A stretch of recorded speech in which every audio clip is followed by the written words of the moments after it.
ഈ ഒരു കറി ഉണ്ടാക്കാൻ അതിന് പുറകിൽ കുറേയേറെ കാരണങ്ങളുണ്ട്.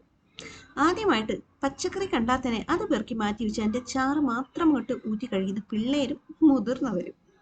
പിന്നെ പല്ല് വയ്യാത്ത കൊണ്ട് ചവച്ച് കഴിക്കാൻ പറ്റുന്ന തെറ്റിപ്പോയി ചവച്ച് കഴിക്കാൻ പറ്റാത്തയുള്ള പ്രായം ചെന്നവരിക്കും കുഞ്ഞു പിള്ളേരിക്കും. പിന്നെ ആ ടേണിപ്പ് എന്ന് പറയുന്ന ഒരുത്തനുണ്ടല്ലോ, അവനെ ഞാൻ മേടിച്ചു കൊണ്ടുവന്ന് ആ ഫ്രിഡ്ജിൽ കയറ്റി വെച്ചിട്ട് കുറച്ച് നാളായി. ഞാൻ അവനെ മൈൻഡ് ചെയ്യാത്തതുകൊണ്ട് അവൻ വല്ലാണ്ട് കയറി അങ്ങോട്ട് മൂത്തു. ആ അങ്ങനെ എളുപ്പം അവനെ എടുത്ത് കളയണ്ട.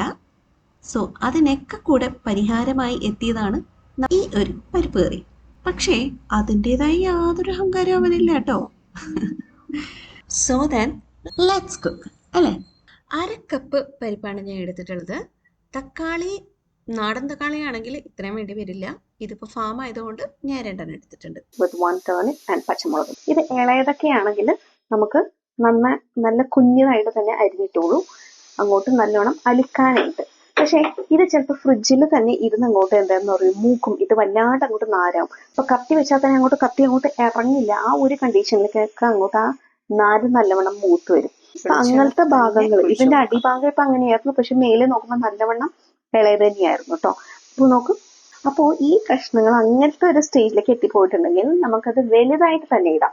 എന്താന്ന് വെച്ചാൽ പിന്നെ വെന്തതിന് ശേഷം നമുക്കിതങ്ങോട്ട് ആ കറിയിലേക്ക് അവസാനം വരെ അങ്ങോട്ട് അത് അവിടെ തന്നെ കിടന്നോട്ടെ. കറിയിലേക്ക് അവസാനം നമുക്കത് എടുത്ത് കളയാം.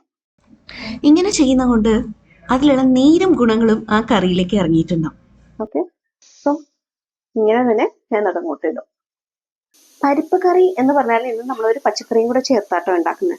അതിന് പ്രത്യേകിച്ച് കാരണമുണ്ട്. എന്താന്ന് വെച്ചാൽ ഇവിടുത്തെ അച്ഛനിപ്പോൾ നോൺ വെജ് അധികം കഴിക്കാൻ പറ്റാത്ത ഒരു സിറ്റുവേഷനിലേക്ക് എത്തിയിട്ടുണ്ട്. ഒരുപാട് അങ്ങോട്ട് ചവക്കാനും വയ്യ.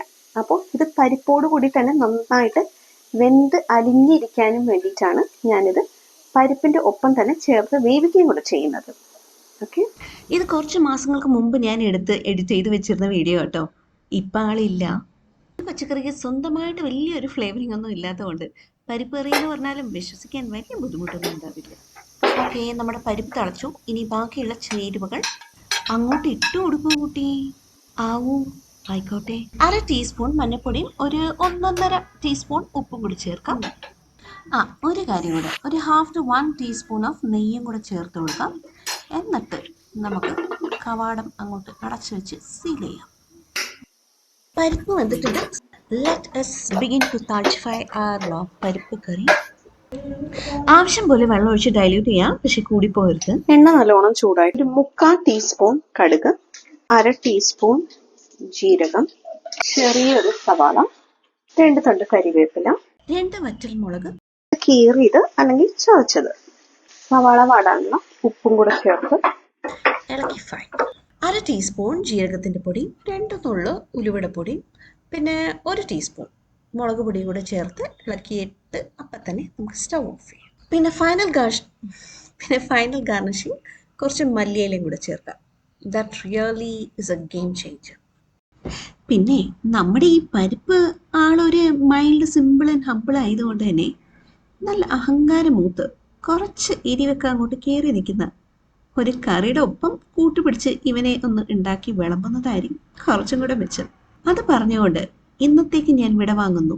This is Godsy from Godsy's version Malayalam. Take care. See you once again. By.